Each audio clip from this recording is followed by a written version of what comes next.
Hello everyone, Namaste, I'm Nikita and I'm back after a long break. So you already know by the title of this video that I'm sharing an art hack with you today, and this is in fact going to be a series of videos where I'll be releasing quick tricks or tips related to art. It could be drawing, sketching, shading, painting, anything. So some quick jugards that I usually use in my painting process to make my job easier, to make the process more enjoyable.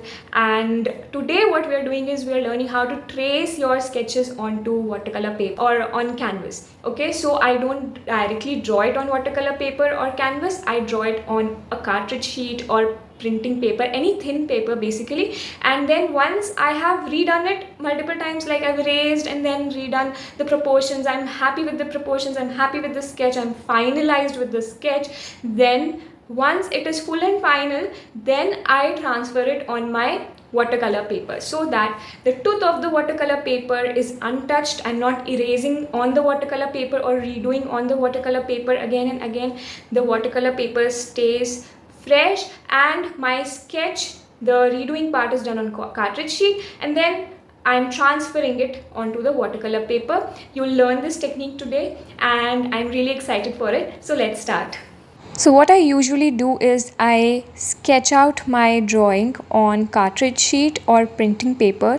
Here I've taken A2 size cartridge sheet and I'm just doing the sketch. I'm finalizing the proportions, doing a little bit of shading and all, just looking at all the features like the placement of everything. Then the tracing part. Coming to the tracing part, what you have to do is you have to turn around your sheet and you have to take a soft pencil like an 8B pencil, 6B, 10B, 12B, these kind of pencils, and then you have to put the graphite markings behind the area where you have made your drawing.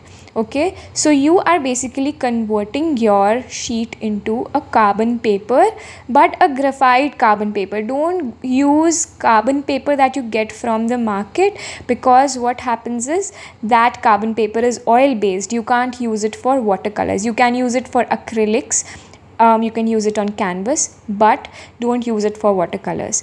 Now the next step is to tape your watercolor paper onto a board, onto a hard surface, either a table or a board. Then take your drawing paper and tape it well on top of the watercolor sheet. Okay, it's important to tape the drawing paper so that it does not move.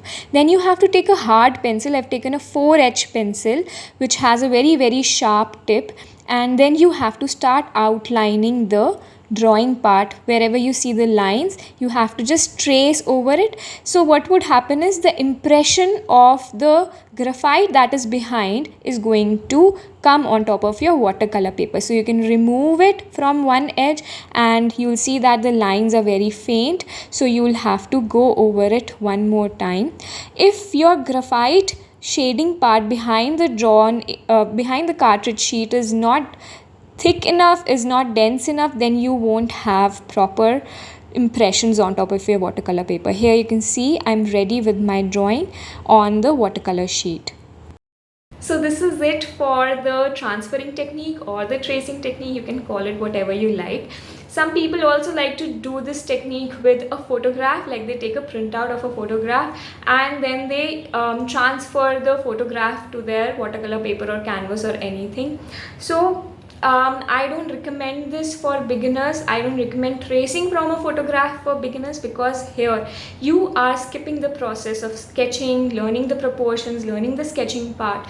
You can do it, like experienced artists can do it when they have a very short deadline, but for beginners, if you want to learn the process of sketching, drawing properly, then it's better to learn how to sketch from scratch and not use shortcuts like this, like tracing from a photograph. I know there are no rules to art. I don't consider it as cheating like many people do, but yes, if you want to learn something properly, then it's better to not use a shortcut like this and learn how to draw from scratch.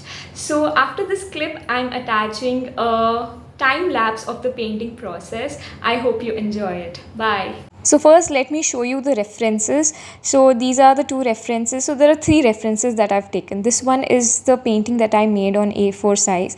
These two, the other two are references from Pinterest. Okay, so these are the three references that I'm going to combine in the sketching as well as the painting process.